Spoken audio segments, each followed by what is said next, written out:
The hangar lights flickered against the steel ceiling as Commander Rourke walked in, boots echoing across the empty expanse. It was supposed to be deserted at this hour. The maintenance crews were off shift, the pilots asleep, and the orbital station drifted in its usual quiet hum, but something felt wrong. His hand instinctively slipped toward the holster at his belt until he heard it. A soft scraping, a tiny breath, and then a trembling voice. "Please, don't hurt me." Rourke froze. From behind a row of stored cargo crates, a small figure stepped into the dim light. His pulse stumbled. She wasn't human, not even close.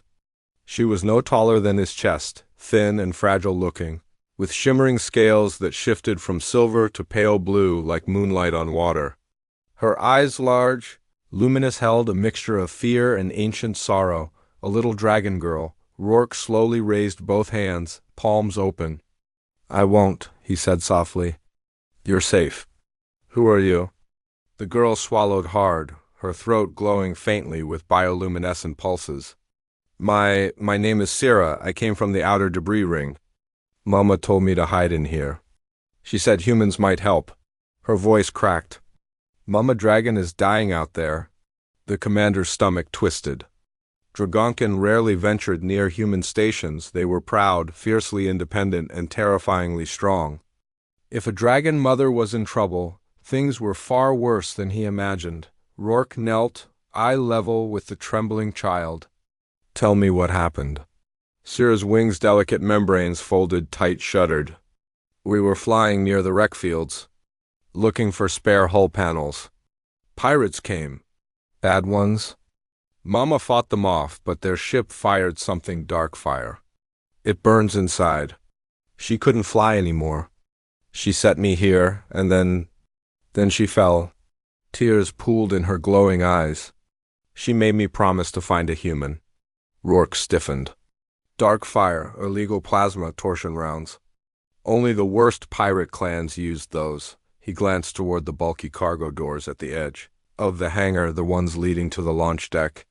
If what the girl said was true, the mother might still be out there, drifting in the void, dying slowly and painfully. How long ago? He asked. Maybe an hour? I don't know. Syrah's voice dropped to a whisper. She said she didn't have much time. Rourke stood sharply. "Okay, we're going." Syrah blinked. "You'll help? Really?" "Humans don't leave kids to mourn alone," he said, punching the override for the emergency launch shuttle. HFY, right?" She tilted her head. Confused, but she followed. The void beyond the hangar, the shuttle peeled away from the orbital station, thrusters flaring. Rourke scanned the debris ring. Cold chunks of old warships drifted quietly between shadows. It was a graveyard of ancient battles, a place no sane civilian entered. "Do you see anything?" he asked. Syrah leaned toward the viewport, claws tapping anxiously. "There." She pointed, wings flaring. "By the broken carrier, look." Rourke zoomed the display.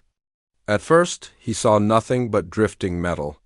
Then a massive shape shifted, a colossal dragon form, wings wrapped tight around her body, scales dull and cracked.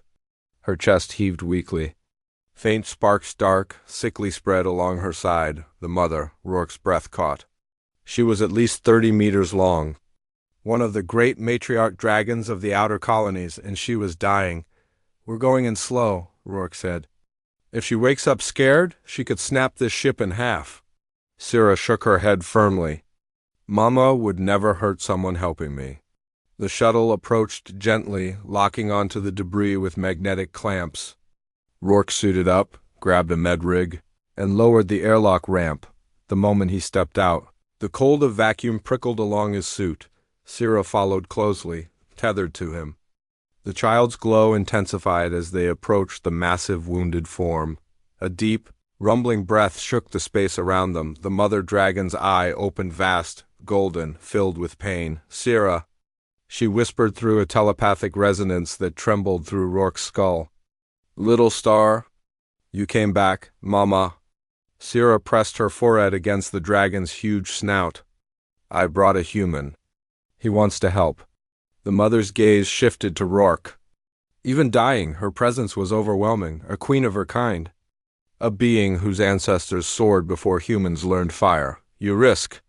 Much, human, she murmured. Rourke swallowed. Just tell me where it hurts.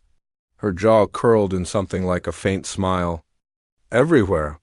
A battle against Time the Medrig was never designed for creatures this large.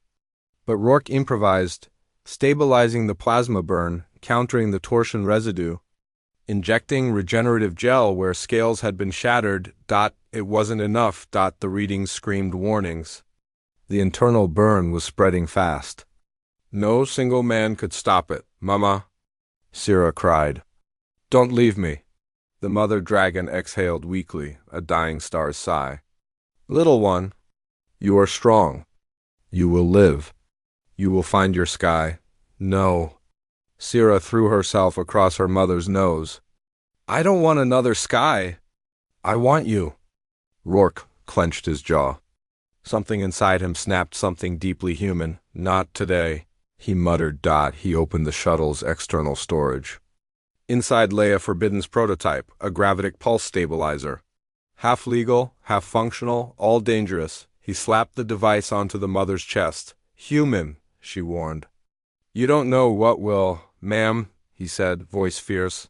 I didn't come out here to watch a kid lose her mother. He triggered the stabilizer. A blast of blue-white energy rippled outward. The debris trembled.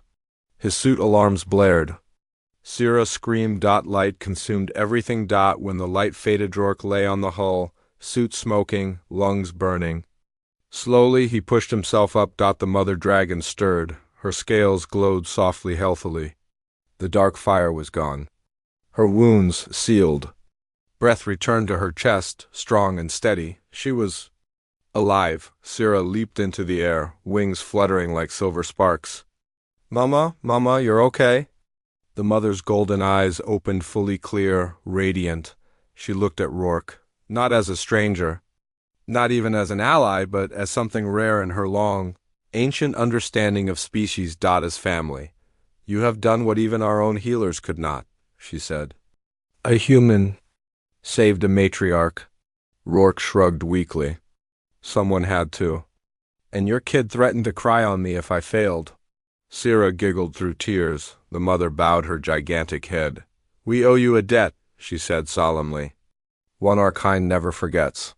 Return to the hangar. When the shuttle docked again, the station guards nearly fainted seeing a colossal dragon land beside the hangar. Syrah ran out first, beaming with pride.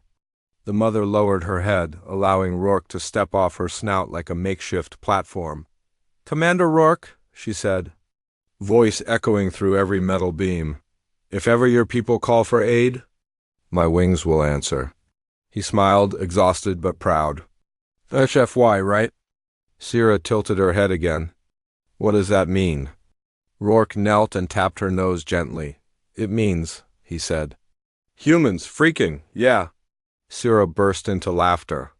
And even the matriarch rumbled with amusement, the sound shaking the hangar with warmth.